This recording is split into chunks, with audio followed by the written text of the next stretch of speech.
Entonces, en primer lugar, pues no tengo ningún conflicto de interés comercial, solamente académico. En este momento mi única motivación es compartir conocimiento, compartir experiencia y que juntos tengamos unos conceptos claros, ¿vale? Bueno, entonces quise traer esta introducción de manera textual porque me pareció una frase o un párrafo que compensa de una manera muy sintética lo que pretendemos nosotros con este proceso de la programación de los ventiladores. Entonces se los voy a leer de manera textual. Durante la ventilación mecánica, uno de los principales objetivos es entregar a los pacientes el soporte ventilatorio óptimo. Ese óptimo tiene unas implicaciones muy grandes, porque es que lo óptimo es muy difícil de alcanzar, lo perfecto es muy difícil de alcanzar. Saber qué requiere el paciente es a veces complejo para nosotros. ¿Será que lo que yo le estoy dando es más o menos de lo que necesita? Y ahí es donde empezamos a tener problemas. Entonces, ese óptimo evita o hace necesario evitar la sub o la sobreasistencia, y estas dos situaciones, darle más de lo que necesita o menos de lo que necesita, puede inducir a un daño pulmonar o un daño diafragmático. Ahí está el reto nuestro, ¿vale? Entonces, estas amenazas refuerzan la necesidad y volvemos a lo que está ahora de moda, la medicina personalizada, muchachos. Miren, personalizar la ventilación mecánica. Lo que decimos siempre, no es una receta de cocina, es una programación específica para cada paciente, de acuerdo a unos lineamientos que son los que nosotros de una u otra manera tenemos en nuestros protocolos de manejo, ¿vale? En función, de identificando los ajustes precisos en los parámetros del paciente, en los parámetros ventilatorios, en función del seguimiento de variables fisiológicas, específicas, objetivas e individualizadas. Entonces, ahí vienen las preguntas. Primero, ¿qué es lo óptimo? Segundo, ¿cómo lo mido? ¿Cómo observo lo que el ventilador me está queriendo decir de la forma en que yo programé inicialmente a mi paciente? ¿Sí? ¿Qué programo? ¿Cómo mido la respuesta de mi paciente? ¿Cómo sé si le estoy dando mayor o menor asistencia de la que realmente necesita?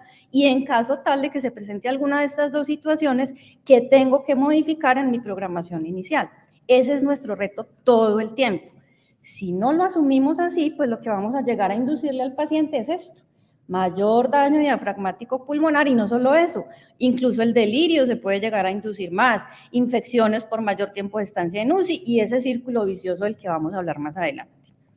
Entonces, esta es la primera pregunta, muchachos, y si podemos responder esta pregunta, yo creería que cumple el objetivo de la presentación. Trabajo respiratorio. El reto es cómo los parámetros que nosotros tenemos bajo nuestra responsabilidad para programar en los equipos esta variable fisiológica que es el trabajo respiratorio, ¿vale? Entonces, como yo no quiero hablar solita, yo les quiero preguntar, muchachos, sin miedo, sin vergüenza, si nos equivocamos no pasa nada, aquí no tenemos un paciente en este momento que dependa de nosotros, es para equivocarnos y responder. ¿Quién me quiere decir qué concepto tiene sobre el trabajo respiratorio? ¿Cuál es la definición que conoce de trabajo respiratorio? A ver, alguien que así sea bien arriesgado, que no pasa nada si se equivoca. Sin miedo, duro, no pasa nada. Aquí solo me están viendo a mí. Duro. ¿Nadie?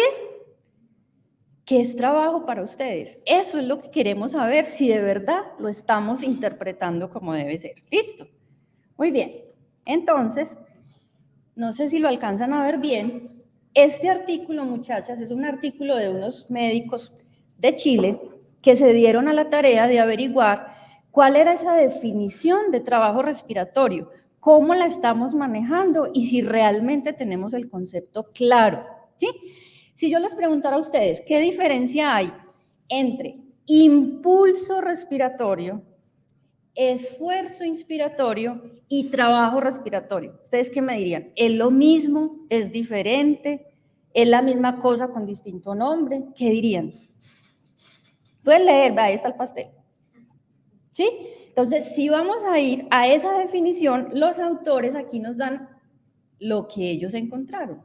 ¿Sí? Es que hacer el puntero con el computador es un poquito complicado, pero bueno, lo trataré. Entonces, miren, Estos autores, aquí son 4 autores, todos publicados en el 2020, donde nos describen el impulso respiratorio como intensidad del estímulo neural. O sea, a nivel de centros respiratorios, arriba en el cerebro, ya sabemos dónde, ¿cierto? En el tallo, ahí en su centro neumúsico, neumotásico, bueno, etcétera. Intensidad de la eferencia que emana de los centros respiratorios. Son diferentes definiciones de acuerdo a cada autor, pero mire que todo está aquí a nivel central. ¿Sí? ¿Qué pasó? Yo lo guardé, pero bueno. Ahora, actividad de los centros respiratorios como control de la respiración. Todos están de acuerdo en que es el impulso arriba en el cerebro, ¿vale? Intensidad de la eferencia de los centros es determinante del esfuerzo ejercido en cada respiración. Intensidad del estímulo neural. Estamos claros. Eso es el impulso, ¿sí? Ahora, si yo les preguntara a ustedes eso, ¿cómo lo podemos medir en los pacientes? ¿Ustedes qué me dirían? ¿Será que tenemos alguna herramienta que nos ofrezcan los ventiladores mecánicos u otra herramienta tecnológica que nos permita medir ese impulso? ¿Será que sí? ¿Será que no? Muy de la NASA, eso no existe. ¿Qué dicen? Por ahí sí hay algo. Ahora, miren, ahí hay pastel. Miren, ahí les tengo los pasteles. Vean. ¿Sí ven?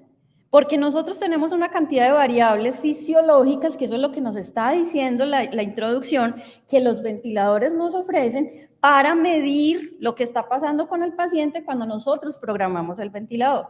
Entonces, ¿cuál de estas variables fisiológicas, miren, P01, presión transpulmonar expiratoria, presión muscular inspiratoria, presión de oclusión, aquí presión muscular, trabajo, ¿cuál de todas nos mide impulso respiratorio? La P01, muy bien, ¿sí? Impulso y conducción. Eso es muy importante, chicos. Ahora, vamos a esta. Esfuerzo inspiratorio, ¿vale? Aquí hay 3 autores que nos dicen que es, por acá, cualquier actividad de los músculos respiratorios, ¿sí? O sea, ya el estímulo salió del centro, bajó, ¿por dónde? ¿Por dónde se transmitió el impulso? Duro. ¿Por dónde se transmite el impulso respiratorio de los centros hacia los músculos? Por el nervio frénico, ¿cierto? En este caso sí vamos a estimular diafragma. Entonces, cuando yo digo así, me disculpan pues como lo paisa que soy al expresarme, el primer electronazo, ¡pum!, el primer disparo eléctrico en el centro se va a transmitir a partir del nervio frénico y el primer encalambrón que le pega al diafragma nos va a medir esto. Miren, chicos, que ni siquiera este impulso lo estamos midiendo aquí arriba. Arriba en el centro, no, es acá abajo. Entonces, hay una parte de esa conducción nerviosa y de esa salida desde el centro que todavía no la podemos estar midiendo directamente, a menos que tengamos un electrodo en el cerebro, ahí en los centros respiratorios. Pero, ¿qué nos dicen de la P01? ¿Qué es la definición? Es la cantidad de presión que genera el diafragma en los 100 primeros milisegundos del esfuerzo inspiratorio. Entonces, realmente no es aquí, ¿sí? Sino esfuerzo, es acá, en el músculo. Y nosotros lo extrapolamos hacia arriba, hacia el cerebro. Eso ojalá fuera así. Es tan pequeñito el tiempo que pasa entre ese primer encalambrón y la cantidad de electricidad que llega al diafragma que podríamos decir que sí nos está midiendo el trayecto desde aquí hasta aquí. 100 primeros milisegundos del encalambrón al diafragma, ¿vale?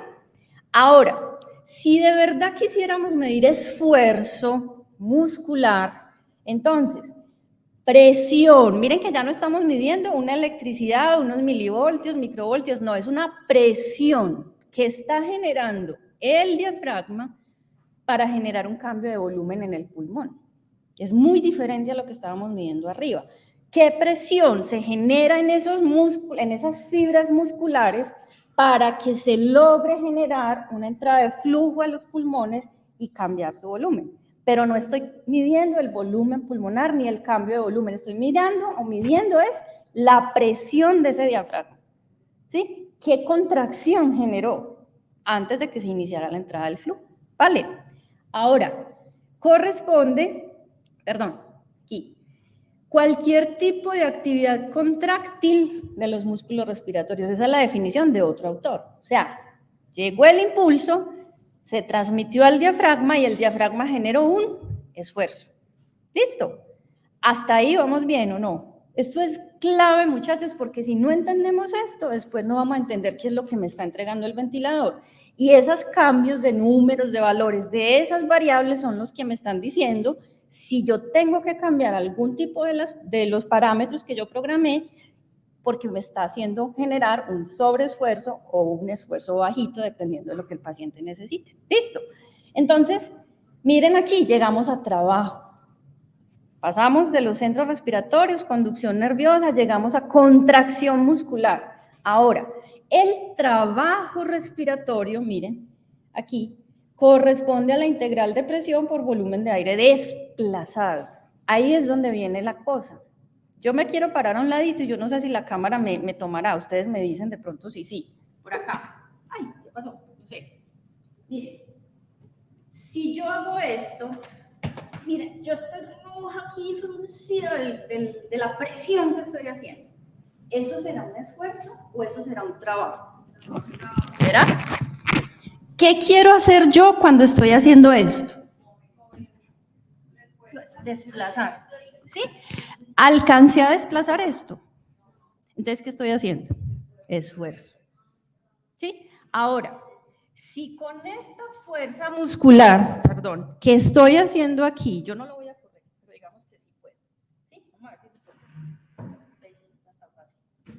Si con esa presión que yo generé en este caso en mis músculos de los brazos, logré desplazar lo que yo quería desplazar, en este caso es la contracción de mi diafragma, logró una presión tal que sea capaz de generar entrada de aire al pulmón y cambie su volumen, o sea, desplace una cantidad de volumen de aire, eso sí es trabajo. ¿Sí me hago entender, chicos? Entonces eso es vital. El paciente, ¿qué hace cuando empieza a entrar aire? Contrae su diafragma, empieza a generar esa distensión de las de las fibras musculares, tratando de que esa presión negativa que genera con esa contracción venza a esa presión de arriba para que logre entrar aire, ¿sí? Pero si el paciente contrae su diafragma y no le entra ninguna cantidad de volumen, porque tiene que vencer un valor muy grande para poder llegar a ese desplazamiento de volumen, ¿está generando trabajo? No, no está generando trabajo, está generando es un esfuerzo que no está generando lo que yo quiero. Entonces, ese esfuerzo, ¿qué le va a generar al diafragma? Fatiga. Bien, te ganaste un premio, ahorita te lo doy. ¿Sí? Entonces, chicos, eso es lo que nosotros tenemos que conocer de la fisiología y de la biomecánica, de cómo se comporta este proceso. Desde que el estímulo sale de los centros respiratorios, se conduce a través de los nervios, llega al diafragma, genera la contracción, que no se quede solo en contracción, sino que esa contracción realmente me genere entrada de aire y cambio de volumen en el pulmón. Si esa última partecita yo no la logro, no es que se aumentó el trabajo respiratorio. ¿Qué se aumentó? El esfuerzo. El paciente se está cansando. Si el trabajo respiratorio se aumentara, entraría una cantidad muy grande de volumen y eso también es malo. ¿Qué pasa si con ese esfuerzo, que fue muy grande, se logró entrar mucho volumen? Strain y estrés pulmonar. Entonces, miren, es tan dañino para el diafragma, y ahorita lo van a ver con el profe Marcelo, que el paciente haga mucho esfuerzo y no se logra entrar nada de volumen porque se va a cansar ahí, a que haga un esfuerzo grande, entre un volumen muy grande y se estiren demasiado esas fibras musculares. Eso lo van a entender mucho mejor con él, porque ahí le estoy dañando, pero por sobreprogramación de parámetros. ¿Vale? Entonces, si nos vamos un poquito más allá, ¿qué parámetro me controla a mí la cantidad de aire que va a entrar al pulmón? ¿Ustedes qué programan? Volumen. ¿Y si no estoy ventilando por volumen, sino por presión? Pues presión. ¿Sí? Ahí está el primero. Las veces que se tiene que repetir ese ciclo, ¿qué están programando? La frecuencia. ¿Sí? La velocidad con la que se está realizando esa entrada de aire. el flujo. Y si estoy por presión, la rampa. Bien. ¿Cuánto tiempo se demora entre el paso, o más bien, sí, digámoslo así, cuánto tiempo se demora la entrada del aire y la salida de ese aire? Relación I. Y si estamos ventilando en modo espontáneo,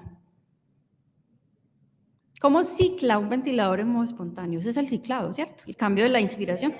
¿La sensibilidad cuál? Expiratoria. Y eso tiene un nombre generalmente que está programado en el equipo. ¿Cómo se llama? La ETS. ¿Sí ven? Entonces, miren, muchachos, que eso que ustedes programan todos los días, todo el día, ustedes lo hacen y esa movención, ese cambio de un numerito influye sobre todo eso. ¿Sí? Entonces, ahora, listo, ustedes programaron. Ya teniendo en cuenta qué es esfuerzo, qué es estímulo o impulso y qué es trabajo, ¿cómo medimos el esfuerzo? En teoría, el impulso. P01, listo, digamos que es lo mejor que tenemos y no tenemos un electrodo pues allá en el cerebro. ¿Cómo medimos el impulso? El esfuerzo. Contracción muscular. ¿Cómo la medimos? Miren, esos que hay ahí. PIM. Muy bien, o presión muscular. Bien. ¿Y cómo medimos el trabajo? Con trabajo respiratorio. ¿Sí? ¿Cuántos ventiladores que ustedes tienen miden trabajo? ¿Qué necesitarían para medir realmente trabajo? Un catéter esofágico. ¿Sí? Entonces, chicos, normalmente nosotros decimos que al medir una PIM, una presión inspiratoria máxima o una presión muscular, estamos midiendo trabajo. No es tan así, estamos midiendo ese esfuerzo. ¿Sí? Y ahora lo vamos a ver un poquito más detallado para que no se enreden. Las invito y los invito es a que esto que en teoría nos parece tan del diario vivir, que lo manejamos indiferentemente, concepto 1, concepto 2, concepto 3, lo ampliemos con este artículo que me pareció excelente. ¿Listo? Muy bien. Aquí simplemente lo mismo que yo hice. Miren que ahí está el muñequito empujando. Recuerden, chicos, trabajo es la fuerza que yo aplico que genera un desplazamiento, fuerza por distancia. Eso sí es trabajo. Esfuerzo es solamente fuerza. ¿Vale? Con eso que hayan aprendido hoy, vean, quedamos bien. Y aquí está. Desplazamiento aquí. En caso de que no haya desplazamiento, solo se va a producir esfuerzo. Si hay desplazamiento, si no hay desplazamiento, esa fuerza o ese esfuerzo se desperdicia y lo único que genera es fatiga. ¿Vale? Muy bien. Entonces, con esto claro, yo sé que me queda poquito tiempo y ya lo que sigue es más fácil, porque eso era lo clave de esta presentación. Listo, ya intubamos al paciente o ya le pusimos la interfase no invasiva, tengo mi ventilador, cualquiera de esos o los miles de otros ventiladores que existen.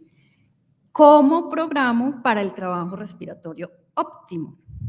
Trabajo complejo. Algunos ventiladores nos dicen que aún sin catéter esofágico pueden medir trabajo, eso está discutible, pero bueno, de pronto medimos esfuerzo. ¿Listo? Vamos a mirar. Perdón.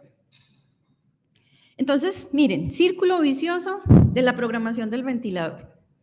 Hay un paciente que yo llevé a la UCI con una falla respiratoria, obviamente ese paciente tiene una demanda ventilatoria aumentada. Paso 1, criterio de ingreso a UCI, falla ventilatoria. Pues hay otras causas, pero esa, falla ventilatoria.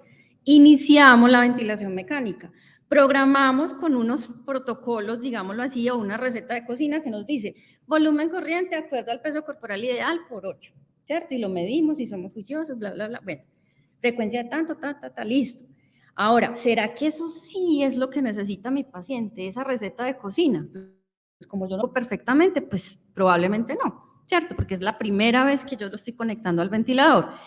Si a menos pues que el paciente esté relajado, pues lo más probable es que si no estoy programando lo que necesita por encima o por debajo, lo que se van a generar son asincronías, que la vamos a ver en la charla que sigue con la compañera, ¿sí? De las que sean, ella se las explicará muy bien ahora y mañana en el taller lo vamos a hacer ya de manera práctica.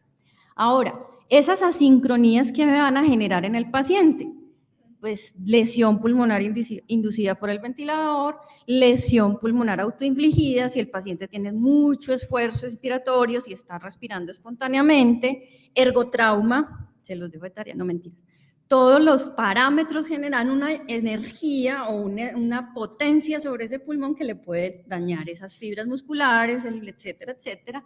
Miotrauma, que es lo que nos compete en este momento, entre otras, ¿vale? Y si yo, en lugar de estarle ayudando al paciente, le estoy dejando de dar lo que necesita o le estoy dando menos de lo que necesita, pues vuelvo al principio. Demanda ventilatoria aumentada o demasiado sobrepasada. Y vuelvo y empiezo hasta que digo, no, que a pesar del paciente nunca lo pudimos extubar porque es que hizo debilidad muscular, que pesar, ¿por qué? Pues por eso, ¿cierto? Entonces vamos a ver, rapidito, esto también lo van a ver con la profe más tardecito en la parte de asincronías, cómo sería un modelo ideal de pulmón. Miren pues, cerebro del paciente, nervio frénico, toda la parte de la bomba pulmonar, el diafragma y el ventilador.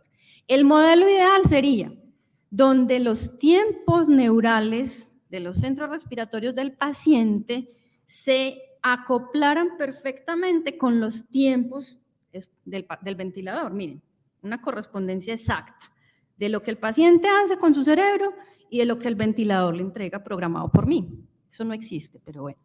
Ahora, lo mismo con los tiempos expiratorios. Un acople perfecto entre lo que el paciente hace para expirar, los tiempos que se toma para expirar y lo que yo le programé al ventilador. ¿En qué situación pasa esto? Casi perfectamente. Cuando lo relajan. Así nada más. Por eso cuando un paciente está relajado, esas curvas son divinas. Yo no dice, ay, tan bacán. Tomémosle una foto, ¿cierto? Porque está relajado ahí, el centro respiratorio soy yo, porque yo le puse frecuencia de 10, relación y de tanto, ¿sí? Pero el paciente, usted medio le cierra la relajación y lo deja solo sedado, con un RAS de empiece para -4, -3, -2 y empieza la pelea, ¿cierto? Porque la realidad es esta, ¿sí?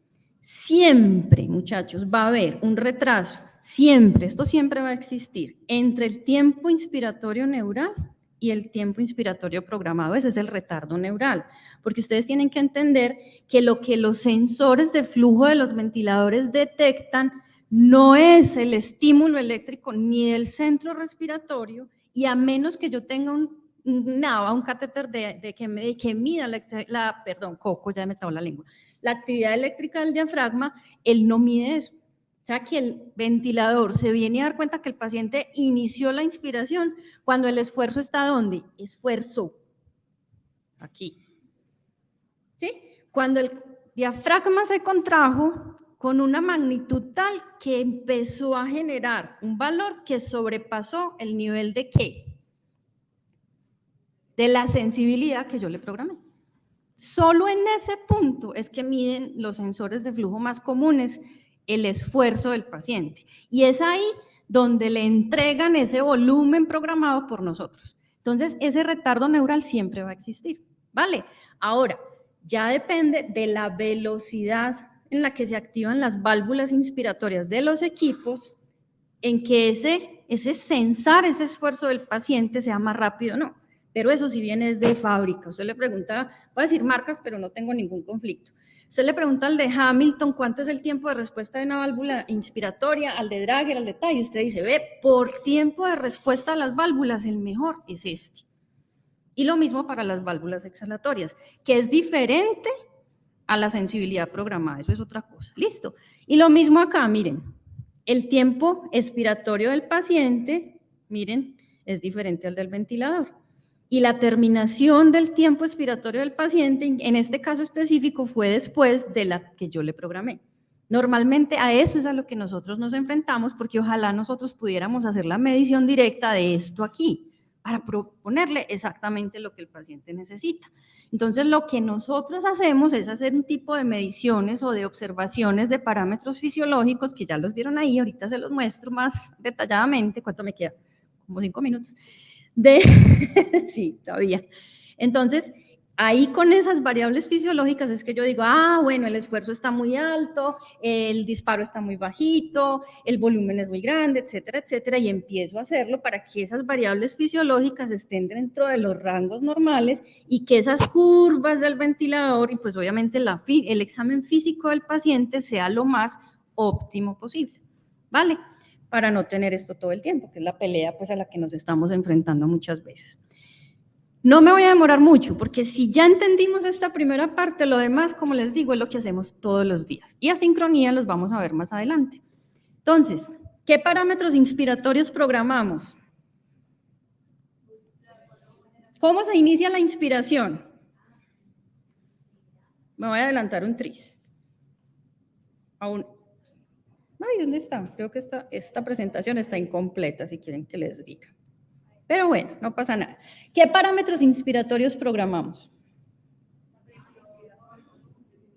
¿Cómo se inicia la inspiración?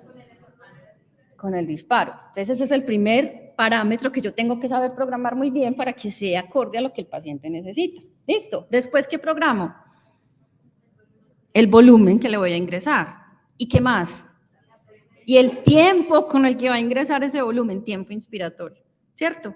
Ahora, si estoy en un modo por volumen, le programaré volumen y flujo, o sea, volumen y tiempo inspiratorio. Qué pesar, la presentación no es esta, pero bueno.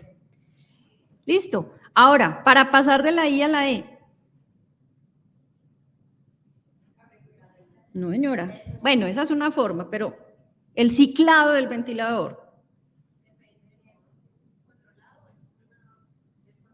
Está muy bien. Si es un modo controlado o asistido controlado, o IMB, como lo llamamos normalmente, o CMB, la relación IE. ¿Sí? Y si es un modo espontáneo, la sensibilidad exhalatoria. ¿Sí? ¿Y cómo programo la finalización de la inspiración? No, perdón, la finalización de la expiración. Con el PIP. ¿Cuál es el parámetro de base? El PIP. ¿Y cuánto se demora para llegar allá? Tiempo expiratorio. ¿Listo? Entonces miren que esas son las variables que ustedes programan en sus ventiladores para acoplarse a lo que normalmente el paciente necesita. Entonces yo cómo me doy cuenta si eso no es, con la medición de esas variables fisiológicas, con la medición de las curvas, ¿sí? Con la medición de la observación del examen físico del paciente, ¿sí? Que no haya desacople toracoabdominal, que no haya alteración incluso de los parámetros no respiratorios, presión arterial, frecuencia cardíaca, saturación, ¿sí? Y hago los ajustes que sean necesarios, vuelvo y monitorizo y miro si ya están más cercanos a lo normal, ¿vale? Ahora, quiero que miren esto, que es muy importante, chicos. En cuanto a los parámetros inspiratorios, el control del sistema respiratorio responde a los cambios en las demandas ventilatorias, obviamente, modificando el esfuerzo inspiratorio. Entonces, miren, el volumen corriente que ustedes le programan a su paciente, en mayor magnitud incluso que la frecuencia respiratoria, afecta el esfuerzo del paciente. ¿Sí? A mayor volumen, el paciente siente que está demasiado saciado y entonces, ¿qué empieza a hacer? Disminuye el esfuerzo. ¿Sí? Entonces, muchas veces hay ventiladores inteligentes que detectan ese esfuerzo del paciente y adaptan el soporte que el mismo ventilador le entrega al paciente, disminuyendo la cantidad de ayuda que le da. Por ejemplo, el PAP, ¿sí? O el ASB. Está haciendo mucho volumen. Hay una cantidad digámoslo así, de presión que se está desperdiciando porque pues, el paciente está metiendo demasiado volumen. Pues bajémosle el soporte, bajémosle el volumen. Entonces, al bajar el volumen, el paciente hace más esfuerzo y lo obliga a que genere un mayor trabajo respiratorio, si es que logra desplazar flujo dentro de sus pulmones, si no, no. ¿Vale? Entonces es muy importante tener en cuenta esos parámetros de volumen, incluso más que frecuencia, aunque la frecuencia obviamente también. ¿Listo? Y miren esto. En pacientes con respiración espontánea, el aumento del volumen o la presión, ya lo dijimos, reduce el esfuerzo, ¿sí? Ya que estos cambios normalmente responden a ¿qué? En los pacientes despiertos, que el paciente aumente el volumen o lo disminuya, que aumente la frecuencia o la disminuya, a los quimioreceptores. ¿Y los quimioreceptores qué detectan? Principalmente CO2. ¿Y el CO2 depende de qué? Del volumen minuto. ¿Y el volumen minuto es qué? Frecuencia y volumen. Entonces, a ustedes en un paciente que respira espontáneamente les ponen mucho volumen o mucha frecuencia, ¿qué van a hacer? Una alcalosis respiratoria. El centro respiratorio detecta un pH muy alto o más alto de lo normal, entonces, ¿qué le está diciendo el cerebro al paciente? Oiga, deje de respirar, que es que no necesito. Y le baja la frecuencia respiratoria y viceversa. Entonces, por eso nosotros no tenemos, sobre todo en pacientes con respiración espontánea, tenemos que ser muy cuidadosos con esas programaciones, ¿sí? No solamente esperar los gases, porque es importante ver la respuesta en los variables fisiológicas y la respuesta en la física del paciente. Lo mismo, aquí esto ya lo vimos, ya se me acabó el tiempo, aquí está, lo mismo con los incrementos de FiO2. Vuelvo y pregunto, ¿cómo se dispara normalmente el centro respiratorio? ¿Y qué más? Cuando ese no funciona, el estímulo hipóxico. ¿Sí? Entonces, si usted le quita el estímulo hipóxico al paciente poniéndole una FiO2 muy alta, ¿qué pasa? Pues el paciente no respira o no respira con la frecuencia suficiente, que es lo que hacemos con los pacientes con EPOC cuando les ponemos a un EPOC descompensado la máscara de no reinhalación, que les damos una cantidad altísima de FiO2 y el paciente deprime su centro respiratorio, ya ni responde al CO2 ni a la hipoxemia y se queda dormido, ahí sí retiene un CO2 altísimo y vaya intúbelo en la UCI porque ni la no invasiva le va a servir. Pilas con eso, ¿sí? No me quedo aquí porque esto ya lo vimos, los esfuerzos cómo se miden por presión o volumen y el parámetro del PIP, que también lo van a ver ahorita con el profe Marcelo, no me voy a demorar mucho.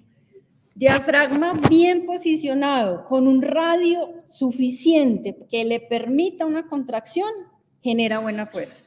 Por eso el diafragma tiene la forma de cúpula para hacer esto. Si yo le pongo un volumen, en este caso un volumen al final de la aspiración tan alto que aplane los diafragmas, le estoy quitando completamente la curvatura. Ya no se puede estirar más. Eso es una ley por allá que vimos en biofísica, ¿cierto?